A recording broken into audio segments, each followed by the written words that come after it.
بسم اللہ الرحمن الرحیم الحمد للہ رب العالمین وصلی اللہ علی سیدنا محمد وآلہ الطاہرین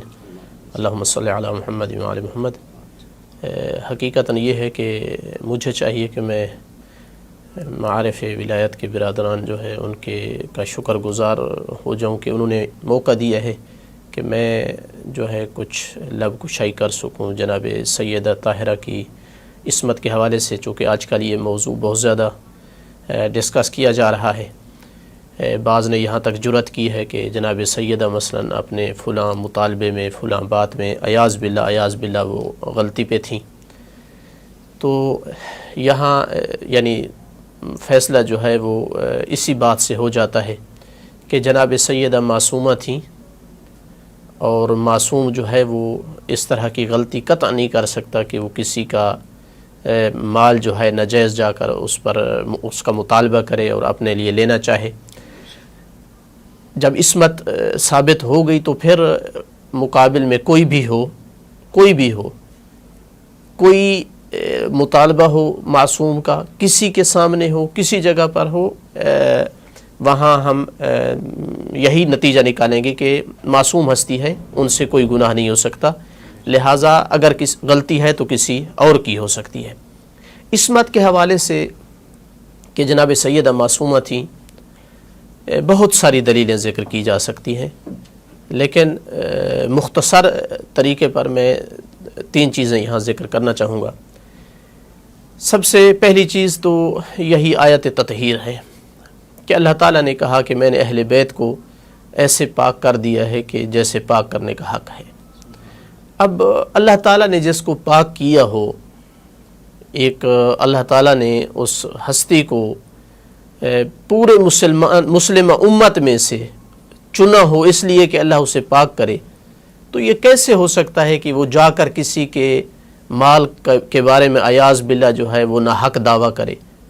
اس کا وہ مال نہ ہو لیکن کہے کہ میرا مال ہے؟ کیسے ہو سکتا ہے؟ یعنی یہ پاک تو نہ ہوا، یعنی جو اپنے مال کے علاوہ دوسرے مال کا جا کر مطالبہ کرتا ہے تو وہ پاک تو نہ کہلائے گا، جبکہ اللہ تعالیٰ کہتا ہے کہ میں نے ایسے پاک کیا ہے جیسے پاک کرنے کا حق ہے۔ اور جناب سیدہ طاہرہ وہ ہستی ہیں کہ جو اہل بیت کا متفق علیہ فرد ہیں، اہل سنت ہوں،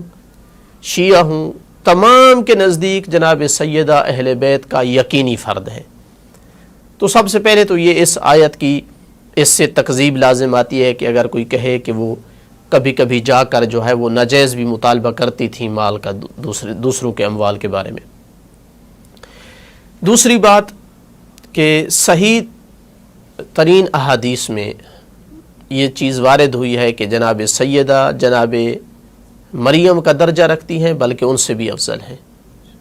مثلا ان میں سے میں 2-3 حدیثیں ذکر کروں گا۔ پہلی حدیث مسند احمد میں ہے، جلد نمبر 4 اور صفحہ نمبر 409۔ میں صرف ایک حوالہ لے کر کے آیا ہوں، ورنہ 10 جو ہے کتب کا حوالہ دیا جا سکتا ہے ہر ایک حدیث کے حوالے سے۔ جتنے محققین تھے اس کتاب کے اوپر سب نے کہا ہے کہ یہ حدیث صحیح و سند ہے۔ یعنی میں جس کتاب کا حوالہ دے رہا ہوں، یہ یعنی جس نسخے کا، یہ لبنان بیروت مؤسسۃ الرسالہ سے چھپی ہے 1416 میں۔ ان ابن عباس راوی ہے اس کا، قال خط رسول اللہ صلی اللہ علیہ وآلہ وسلم فی الارض 4 خطوط، رسول اللہ صلی اللہ علیہ وآلہ وسلم نے زمین پر 4 خط کھینچے۔ دیکھیں یہ طریقہ سکھانے کا وہاں کیا جاتا ہے جہاں قصد ہو کہ اس کو لوگ یاد رکھیں، بھولے نہیں، ورنہ زبان سے بھی بات کہی جا سکتی ہے۔ جب کسی کو لکھ کر دیا جاتا ہے نا، اس وقت بلیک بورڈ نہیں ہوتے تھے، زمین کو استعمال کیا جاتا تھا، لکھ کر جو چیز دی جاتی ہے وہ اس لیے ہوتی ہے کہ بخوبی سمجھیں اور اس کو بھولے نہیں۔ 4 خط کھینچے اللہ کے رسول نے، پھر فرمایا اتدرون ما ھذا، تم جانتے ہو یہ خط کیا ہے؟ یہ لکیریں جو 4 کھینچی ہیں یہ کیا ہیں؟ فقالوا اللہ ورسولہ اعلم، اللہ اور اس کا رسول جانتے ہیں کہ یہ کیا ہے۔ فقال رسول اللہ صلی اللہ علیہ وآلہ وسلم، یہ تمہید باندھنے کے بعد آپ نے فرمایا افضل نساء اہل الجنہ خدیجہ بنت خویلد، فاطمہ بنت محمد و آسیہ بنت مزاحم امرأۃ فرعون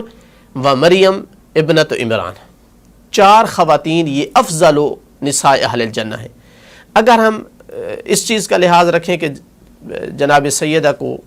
جناب مریم سے پہلے ذکر کیا ہے تو یہ ان سے افضل ہونے کی علامت ہے، یا اگر یہ نہ بھی کہا جائے کہ یہ چیز اس پہ دلالت نہیں کرتی تو کم از کم یہ کہا جا سکتا ہے کہ جناب مریم کا درجہ رکھتی ہیں۔ دوسری حدیث وہاں سے ثابت ہوتا ہے کہ نہیں، ان سے افضل ہیں۔ یہ حدیث مسند احمد میں بھی آئی ہے، صحیح سند حدیث ہے، صحیح بخاری میں بھی آئی ہے، دوسرے بھی 10 مصادر میں یہ حدیث آئی ہے کہ رسول اللہ صلی اللہ علیہ وآلہ وسلم نے فرمایا الحسن والحسین سید شباب اہل الجنہ و فاطمہ سیدۃ نساء اہل الجنہ، اہل الجنہ کی جتنی خواتین ہیں ان کی فاطمہ سردار ہیں۔ صحیح بخاری میں بھی یہی ہے، فاطمہ سیدۃ نساء اہل الجنہ۔ دوسری جگہ پہ صحیح بخاری میں کہا کہ قال رسول اللہ صلی اللہ علیہ وآلہ وسلم فاطمہ بضعۃ منی فمن اغضبها فقد اغضبنی۔ اس حدیث کو انشاءاللہ بعد میں اس کی اشارہ دیتے ہیں۔ تو پہلی حدیث سے کم از کم یہ ثابت ہو رہا ہے کہ جناب سیدہ جناب مریم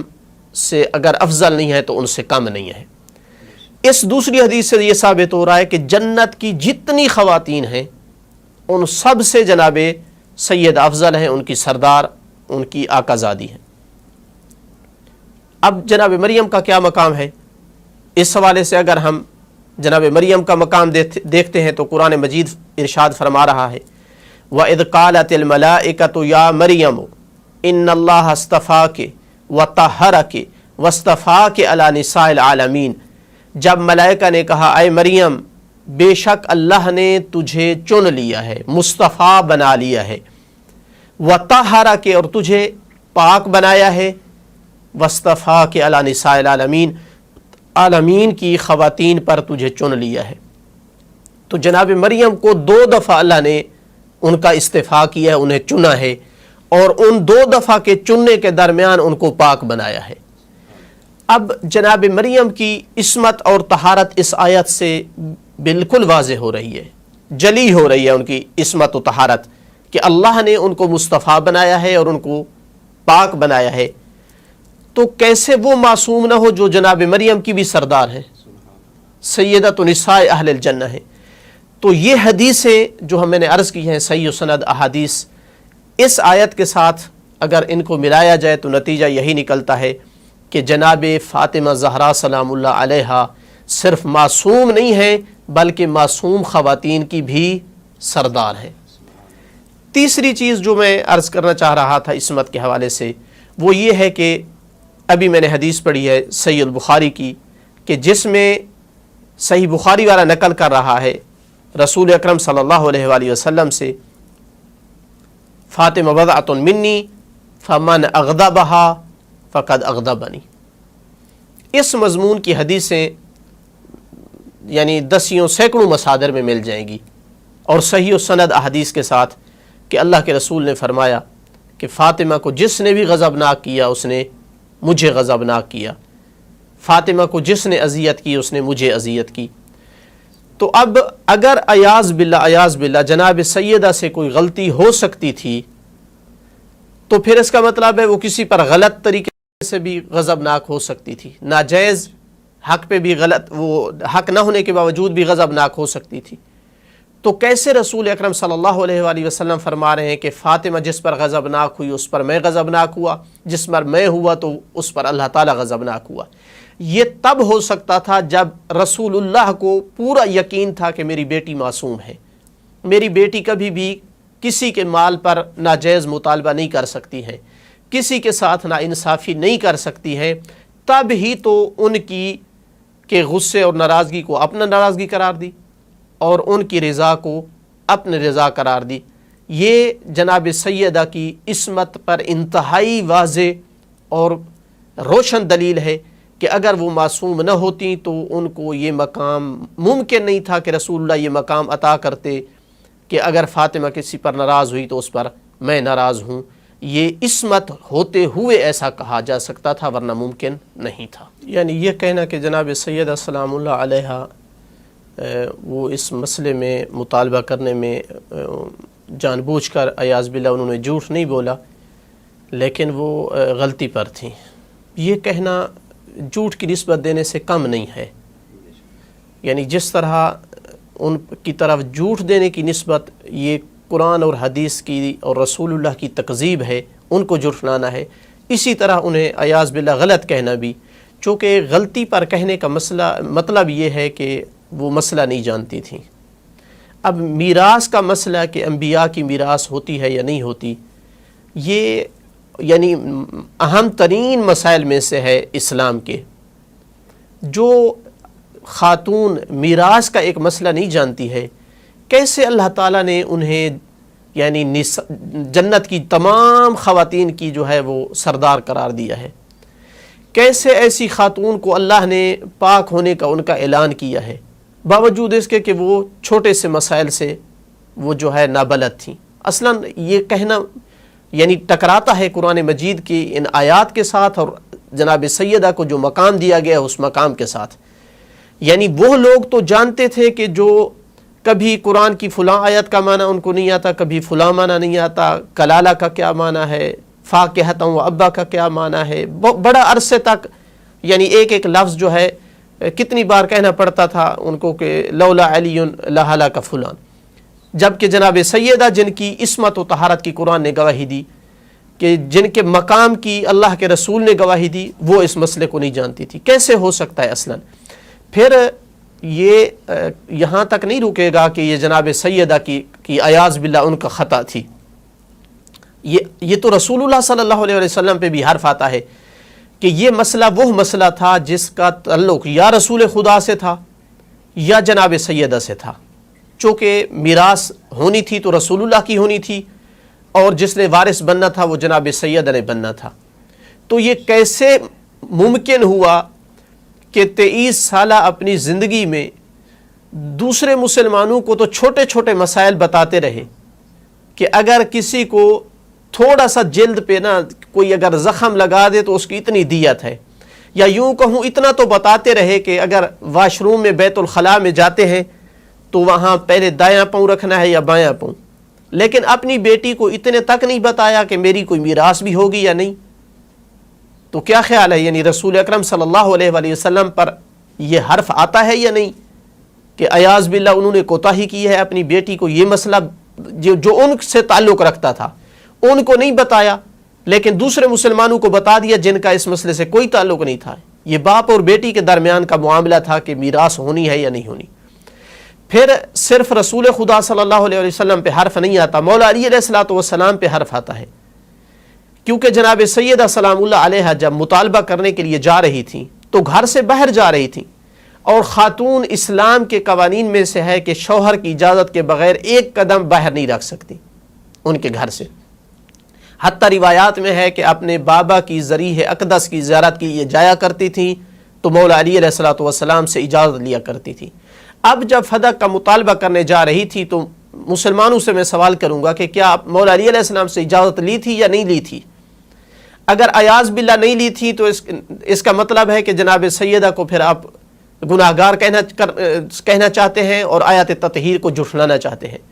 اور اگر اجازت لے کر کے گئی ہیں تو کیا مولا علی علیہ الصلوۃ والسلام بھی مسئلے کو نہیں جانتے تھے، جس طرح آپ نے جرأت کرتے ہوئے یہ کہا ہے کہ جناب سیدہ مسئلے کو نہیں جانتی تھی؟ مولا علی علیہ الصلوۃ والسلام کو کیسے کہیں گے کہ وہ نہیں جانتے تھے، جبکہ رسول اللہ صلی اللہ علیہ وآلہ وسلم تو آخر حیات تک فرماتے رہے تھے کہ اقضاکم علی، تم میں سے سب سے زیادہ واقعے کے مطابق احکام اسلامیہ کے مطابق جو فیصلے کر سکتا ہے وہ علی کی ذات ہے. انا مدینۃ العلم و علی بابھا، جو میں علم کا جو شہر ہوں، میرا دروازہ علی ہے. تو اس کا مطلب ہے کہ جناب سیدہ اگر گئی ہے تو علی علیہ الصلوۃ والسلام کی اجازت سے گئی ہے، اور علی علیہ الصلوۃ والسلام نے اجازت دی ہے تو اس کا مطلب ہے کہ وہ مسئلہ جانتی تھی، اور مسئلہ شریعت میں ایسے ہی تھا جیسے جناب سیدہ سلام اللہ علیہ نے پیش کیا ہے. تو لہٰذا ان کو خطا پر کہنا، یعنی جس طرح کہا جاتا ہے کہ ہوش کے ناخن لینے چاہیے، اس سے رسول اکرم صلی اللہ علیہ وسلم پہ حرف آ رہا ہے، اس پر مولا علی علیہ الصلوۃ والسلام پر حرف آ رہا ہے. اور پھر اگر وہ خطا پہ تھیں تو دوسرے مسلمانوں کو کیوں نہیں اس مسئلے کا علم ہوا کہ مسئلہ تو یہ تھا جو خلفاء نے پیش کیا ہے؟ جناب سیدہ ایاز باللہ خطا پہ تھی، جبکہ کتنے سو سال تک یہ فدا کا مسئلہ مسلسل جاری رہا. 7 مرتبہ تاریخ میں ہے 7 مرتبہ اس فدا کو لوٹایا گیا. بنی ہاشم کا حق سمجھ کر کسی کو ترس آتا تھا تو فدا کو لوٹا دیتا تھا. پھر اگلا بادشاہ آتا تھا تو چونکہ جاگیر بہت بڑی تھی تو وہ اس کو لالچ ہوتی اور وہ واپس لے لیتا تھا. ان میں سے معروف ترین واقعہ عمر ابن عبدالعزیز کا ہے کہ اس نے جو ہے وہ فدا کو واپس کیا تھا. تو یہ سارے غلطی پہ تھے. خود مولا علی علیہ السلام اور جناب عباس جو ہے یہ بھی گئے ہیں خلیفہ ثانی کے دور میں کہ یہ فدا ہمارا بنی ہاشم کا حق ہے ہمیں واپس کیا جائے. تو رسول اللہ صلی اللہ علیہ وآلہ وسلم کو عیاذ باللہ ان کو بھی غلطی پہ کہنا پڑے گا, امیر المومنین علیہ السلام کو غلطی پہ کہنا پڑے گا, جناب سیدہ کو غلطی پہ کہنا پڑے گا, دوسرے بنی ہاشم کو جو فدا کو واپس کرتے رہے سب کو. اور پھر اگر سب کو تو غلطی پر کہنے کے لیے تیار ہے تو پھر تیرے اسلام پر سلام ہو. 2 طرح سے یہ مسئلہ ڈائریکٹ رسول خدا صلی اللہ علیہ وآلہ وسلم پر اثر انداز ہے. پہلا اس حوالے سے جو میں عرض کر چکا ہوں کہ اگر کوئی یہ جرأت کرتا ہے کہ یہ کہے کہ جناب سیدہ کو ان مسائل کا علم نہیں تھا تو یہ تربیت میں کوتاہی ہے. ایک عام سمجھدار باپ, دیندار باپ جب اپنی اولاد کو سکھاتا ہے مسائل میراث کے کہ میں جب جاؤں گا تو آپ کی میراث اس طرح تقسیم ہوگی, یہ ظالم انسان یہ کہنا چاہتا ہے کہ رسول اکرم صلی اللہ علیہ وسلم نے عیاذ باللہ کوتاہی کی اور اپنی بیٹی کو نہیں بتایا کہ میراث ہماری ہوگی یا نہیں ہوگی. تو سب سے پہلا ڈائریکٹ حملہ رسول خدا صلی اللہ علیہ وسلم پر یہ ہے. دوسرا, یہ اس طرح سے بھی حرف آئے گا کہ اگر ان کی بیٹی عیاذ باللہ یعنی مجبوری ہے ہمیں یہ لفظ کہنے پڑتے ہیں ورنہ زبان میں جرأت نہیں ہے کہ یہ کہا جائے,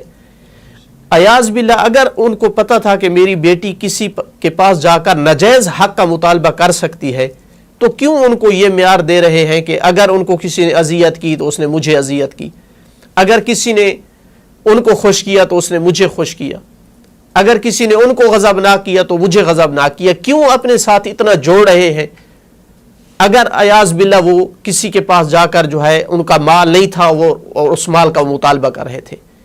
تو یہ بھی رسول اکرم صلی اللہ علیہ وسلم پر حرف آ رہا ہے کہ عیاذ باللہ وہ اس قابل نہیں تھی اور اس کے باوجود رسول خدا صلی اللہ علیہ وسلم بیٹی کی محبت میں آ کر جو ہے وہ ناجائز بات کہہ گئے جو کہ نہیں کہنی چاہیے تھی. عیاذ باللہ ثم عیاذ باللہ. اور تیسرا, اس جہت سے بھی اس مسئلے کا تعلق رسول خدا صلی اللہ علیہ وآلہ وسلم سے ہے کہ وہ اپنی زندگی میں کئی بار انہوں نے یہ فرمایا اور صحیح السند احادیث میں یہ ہے کہ فرماتے تھے فاطمہ بضعۃ منی, میرا یہ ایک ٹکڑا ہے فاطمہ, جس نے اس کو اذیت کی اس نے مجھے اذیت کی. گویا کہنا یہ چاہتے ہیں کہ اے مسلمانوں, قیامت تک جب تک تم نے رہنا ہے اور اسلام نے رہنا ہے تو یہ میری بات یاد رکھنا, جہاں بھی فاطمہ ہوگی جو بھی مسئلے میں آپ کو کے سامنے مسئلہ ڈسکس ہو, جو بات بھی ہو, دیکھنا اگر اس میں جناب سیدہ کی میری بیٹی فاطمہ کی کسی پہ ناراضگی ہے تو سمجھنا کہ وہ حق پر ہے. یہ پیغام دے کے جا رہے ہیں کہ اگر کسی نے فاطمہ کو برا بھلا کہا, انہیں کہا کہ یہ غلطی پر ہے, تو سمجھو کہ انہوں نے فاطمہ کو غضبناک نہیں کیا ہے, فاطمہ کو اذیت نہیں کی ہے, انہوں نے مجھے اذیت کی ہے. تو اب آج کے دور میں جو اپنے آپ کو مسلمان کہلوا کر یہ باتیں کر رہا ہے, حقیقتاً وہ جناب سیدہ کو اذیت نہیں کر رہا, اس سے بڑھ کر وہ رسول خدا صلی اللہ علیہ وآلہ وسلم کو اذیت کر رہا ہے. اور دنیا میں جتنے محبین زہرا, محبان اہل بیت اس ٹائم موجود ہیں, وہ ان کو اذیت کر رہا ہے. تو آخر پہ میں یہی کہوں گا کہ اے مسلمانوں, تمہاری مرضی, جس کے ساتھ ہو جاؤ. ہم تو کبھی بھی اس بات پہ سودا نہیں کر سکتے کہ ہم ہمیشہ ان ہستیوں کے ساتھ رہیں گے کہ جو ہستیاں مباہلے میں آ کر جنہوں نے اسلام کی صداقت کی گواہی دی تھی, جنہوں نے اعلان کر کے بتایا تھا کہ یہ وہ ہستیاں ہیں, اللہ نے اعلان کیا تھا کہ یہ وہ ہستیاں ہیں جن کے مقابل آنے والا جھوٹا ہوگا. کونوا مع الصادقین, قرآن مطالبہ کر رہا ہے مسلمانوں ہمیشہ سچوں کے ساتھ ہو جاؤ. تو ہم تو ہمیشہ ان کے ساتھ رہیں گے جن کو قرآن نے سچا کہا ہے, جن کا میدان مباہلہ جن کی سچائی کی آج تک گواہی دے رہا ہے. اس کے مقابل کوئی ہوگا تو وہ غلطی پر ہو سکتا ہے, وہ مسئلے سے لا علم ہو سکتا ہے, مگر یہ ہستیاں ہمیشہ سچی ہوں گی، یہ ہستیاں ہر میدان میں حق پر ہوں گی۔